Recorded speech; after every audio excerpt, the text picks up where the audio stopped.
Bonjour les amis, bonjour à tous les maquettistes francophones des quatre coins du monde. Mieux vaut tard que jamais, voici le deuxième épisode sur le BF109 F4 de Hans-Joachim Marseille au 1/48e de chez Eduard. Alors on va passer notre temps à fermer le fuselage et je vais vous montrer toutes les étapes que je fais en général. Alors là j'installe comment on pourrait appeler ça, les gardes des mitrailleuses sur le capot. Et pour que ça fasse partie vraiment du fuselage, je les fusionne à la colle. Je mets beaucoup de colle de l'autre côté pour que ça fonde un petit peu.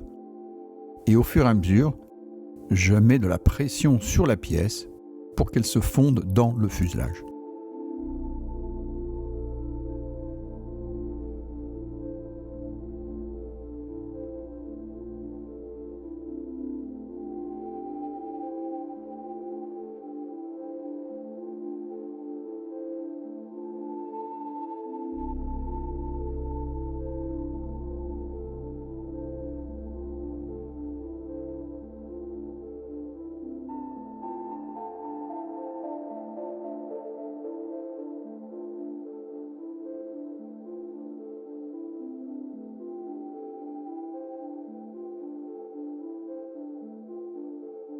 En ce qui concerne les tuyaux d'échappement qui doivent être installés avant la fermeture du fuselage, il faut y penser un petit peu. Alors, ou on les peint avant de les installer dans le fuselage comme ça, ou on les peint au pinceau après que le fuselage soit fermé pendant la phase de la peinture. C'est un choix personnel, sauf que si on décide de les peindre avant de fermer le fuselage, eh bien il faudra les masquer bien sûr, avant de faire de la peinture générale. Les deux méthodes sont valides. J'ai décidé de les peindre après au pinceau.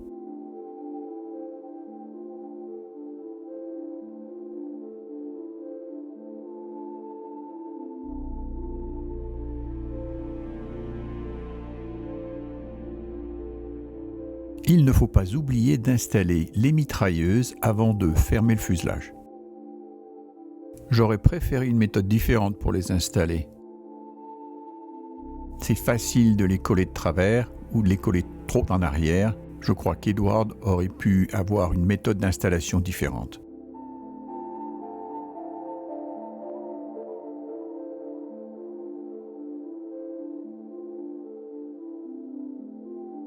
Et voilà la dernière pièce à installer avant de fermer le fuselage.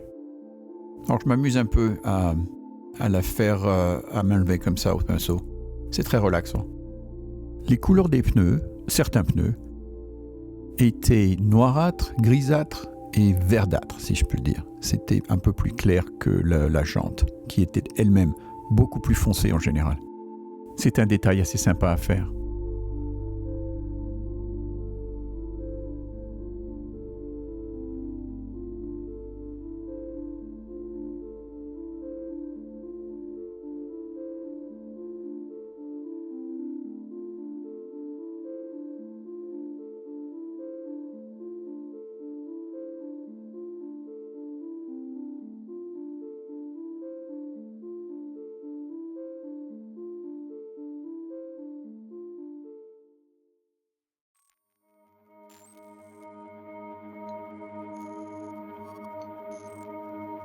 Pour le train de la roulette de queue, c'est pas vraiment essentiel de le peindre. Mais bon, j'avais la couleur qui était sortie, le pinceau qui était humide. Pourquoi pas en fait?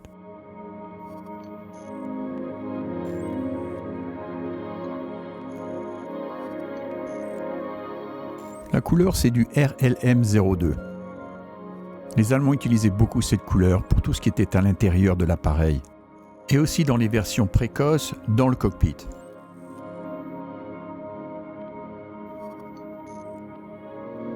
Chez moi, je suis celui qui utilise le sèche-cheveux le plus.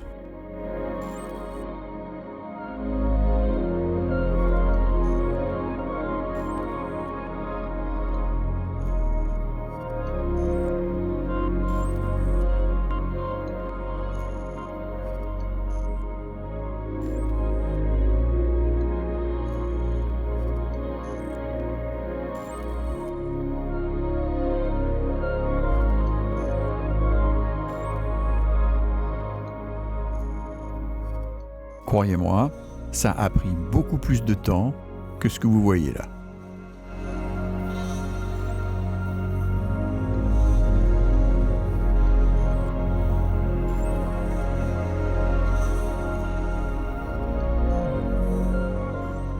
Et voilà cette fameuse pièce jaune.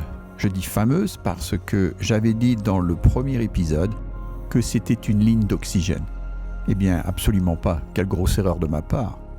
C'est en fait une ligne de carburant qui vient directement du réservoir supplémentaire sous les ailes et qui remplit petit à petit le réservoir principal qui est placé derrière le cockpit. En plus, une autre erreur de ma part, c'est que les marques noires que j'ai peintes sur cette pièce, en fait, devaient être en verre ou en plexiglas, je ne sais pas. Ça permettait au pilote de voir le flux d'essence qui passait du réservoir supplémentaire à son réservoir principal. Et quand il y avait des bulles d'air ou des sédiments qui passaient, ça lui donnait le signal pour fermer cette arrivée d'essence. On commence proprement à la fermeture du fuselage. Alors j'aime bien procéder par petites sections à la fois. En général, je prends la section qui se ferme très bien au départ. Ça me fait un point de base. Et après ça, je vais de section en section pour coller petit à petit tout le fuselage.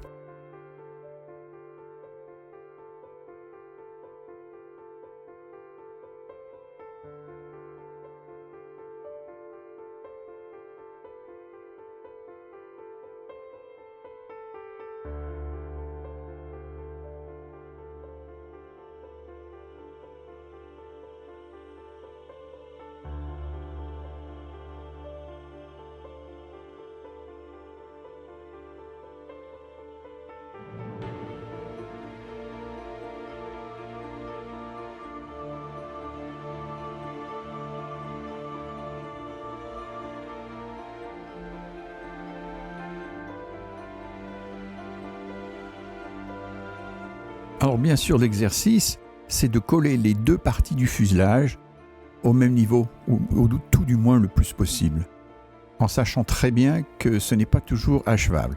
Alors il faut essayer de faire le mieux possible pour réduire les demandes de ponçage par la suite. Mais en même temps, il ne faut pas s'en faire trop, parce que c'est tout à fait récupérable.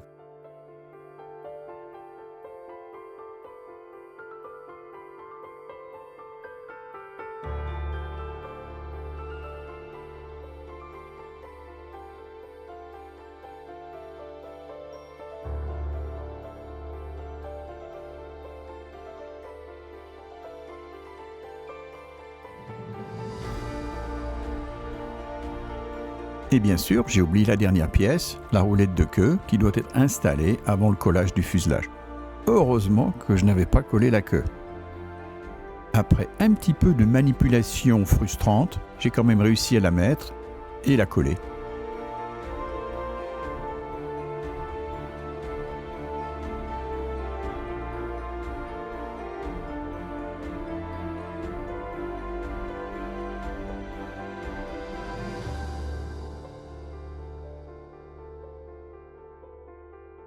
Je peux maintenant tranquillement compléter le collage du fuselage.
Vous pouvez voir aussi que les points d'attachement du harnais de ceinture de sécurité n'a pas été fait correctement.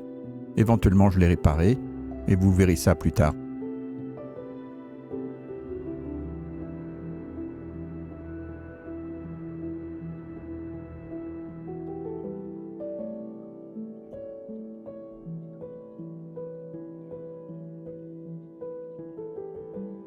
Je vous déconseille d'acquérir cet outil. Pourtant, ça vient de la marque Dispay, qui est en général très bonne, mais là, ils ont loupé la marque.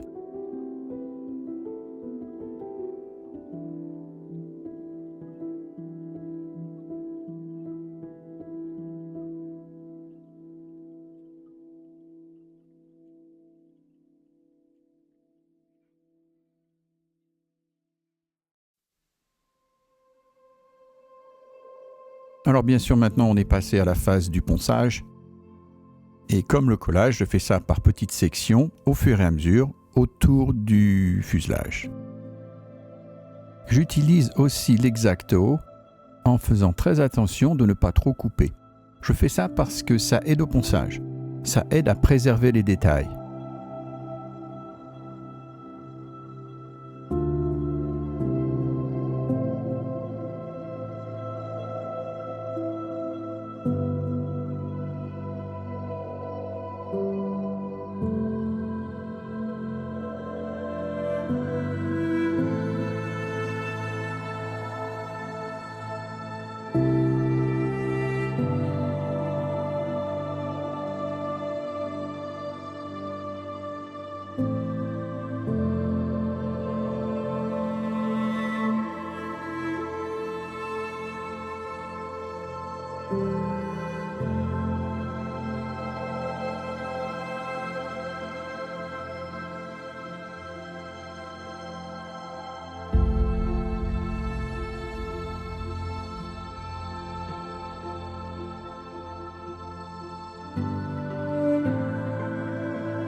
Le BF-109 était assemblé comme nos maquettes.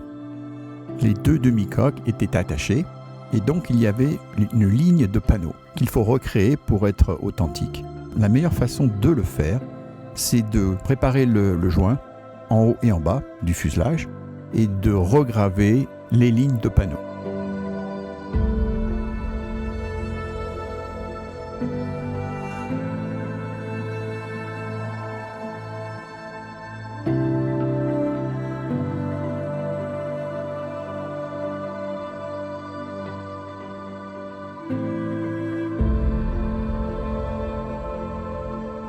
L'utilisation de la pointe de silicone me permet d'être très propre dans cette phase.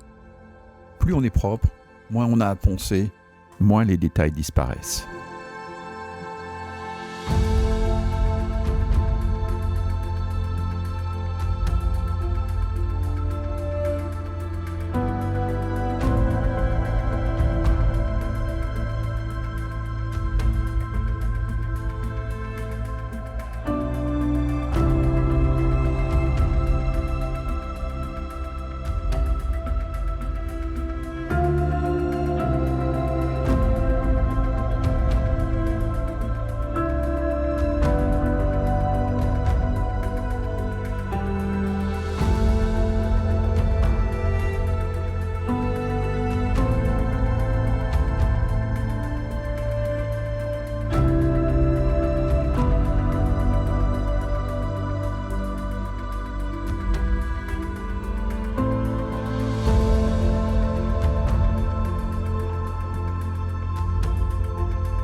J'ai éliminé cette ligne de panneau ou panneau d'accès, je ne sais pas exactement.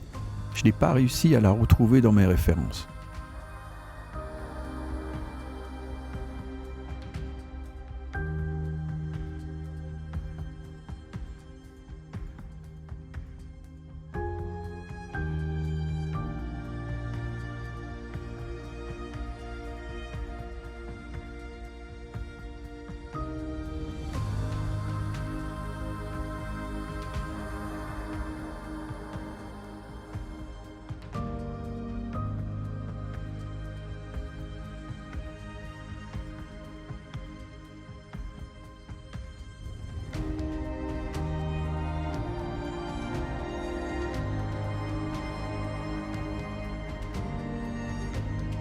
Maintenant, on passe au regravage, une phase que je n'aime pas trop. Pour essayer de minimiser les erreurs, j'encadre la ligne de panneau comme ça pour éviter les dérapages.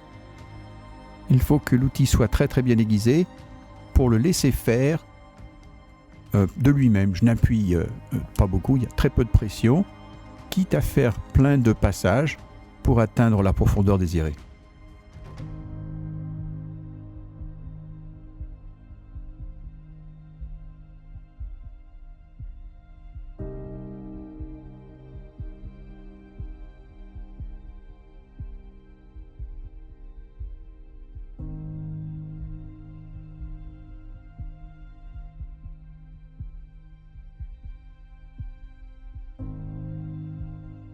Encore une fois, il faut laisser l'outil faire le travail, pas de pression.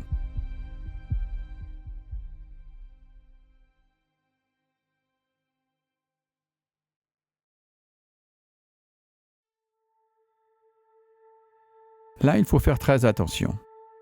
On regrave sur un joint collé.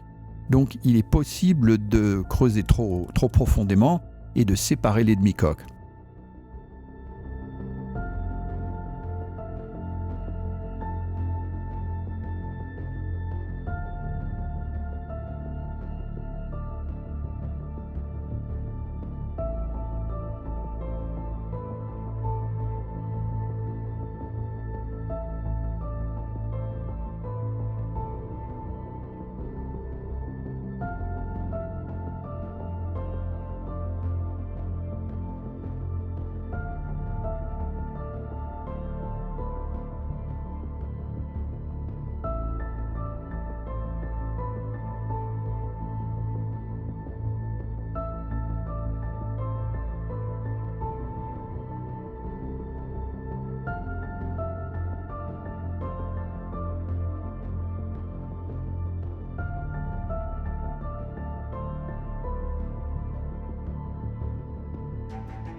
Une autre phase aussi que je n'aime pas trop, c'est le rivetage.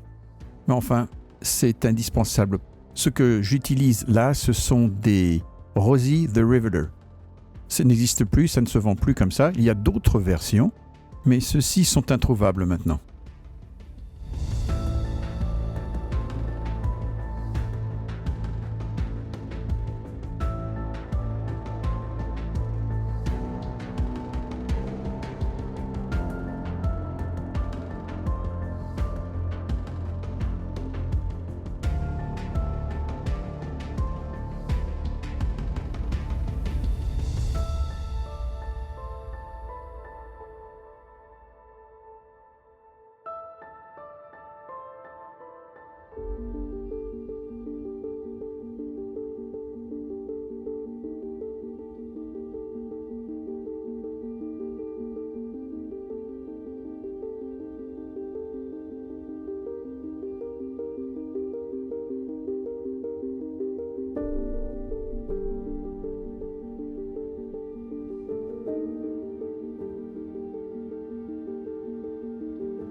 J'espère que cette vidéo vous a plu.